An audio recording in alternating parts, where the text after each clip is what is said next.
সৰ্বপ্ৰথমে নমস্কাৰ আৰু সকলো সাংবাদিক বন্ধুসকলক ধন্যবাদ জ্ঞাপন কৰিছোঁ আমাৰ এই অনুষ্ঠানত উপস্থিত হোৱাৰ বাবে। আৰু শেহতীয়াকৈ হ'লেও সকলোকে আমি বহাগী শুভেচ্ছা জ্ঞাপন কৰিছোঁ, অৰ্থাৎ বিহুৰ শুভেচ্ছা জ্ঞাপন কৰিছোঁ।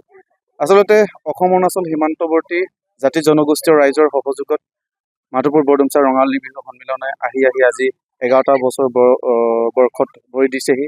আৰু দুদিনীয়া কাৰ্যসূচীৰে খুব সুন্দৰভাৱে ইয়াত বিভিন্ন বৰ্ণাঢ্য কাৰ্যসূচীৰে সংমিশ্ৰিত কৰি এই অনুষ্ঠানটো অনুষ্ঠিত হোৱাৰ আজি প্ৰথমটো দিনত উপনীত হৈ আমি আপোনালোকক লগ পাইছোঁ।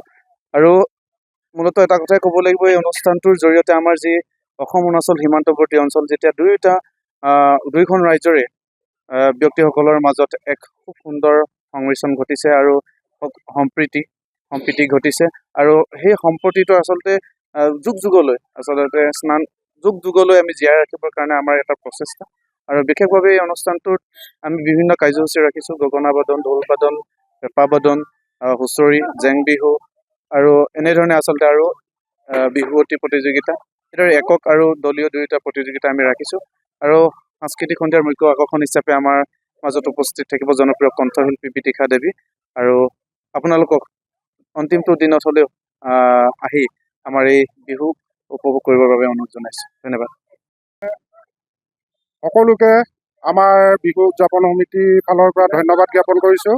লগতে আজি আমাৰ যি বিহুৰ প্ৰথম কাৰ্যসূচী পতাকা উত্তোলন হৈ যায়, এই পতাকা উত্তোলন কাৰ্যসূচী পোনপ্ৰথমৰ পৰাই আপোনালোক সাংবাদিকসকলে উপস্থিত হোৱাৰ বাবে আপোনালোককো ধন্যবাদ জ্ঞাপন কৰিছোঁ।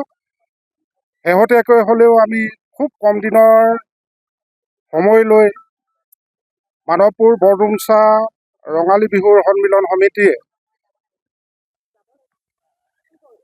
অন্য বছৰৰ দৰে এইবাৰো আমি 1 আৰু 2 জেঠ 16-17 মে তাৰিখে আমি আয়োজন কৰিছোঁ। তাৰেই আজি প্ৰথমটি কাৰ্যসূচী ইতিমধ্যে হৈ যায়, যাতে আমাৰ এই সীমান্তৱৰ্তী যি মাধৱপুৰ বৰডুমচা অঞ্চলৰ সকলো ৰাইজে যাতে আমাৰ বিহুখনত আহি সহযোগ কৰে আৰু আমাৰ এই বিহুখন যাতে দীৰ্ঘম্যাদী হৈ থাকে, তাকে আমি সমিতিৰ ফালৰ পৰা সকলোলৈকে নিমন্ত্ৰণী শৰাই আগবঢ়াইছোঁ। যিকোনো খবৰৰ বাবে যোগাযোগ কৰক আমাৰ এই নম্বৰত 9181 307 221।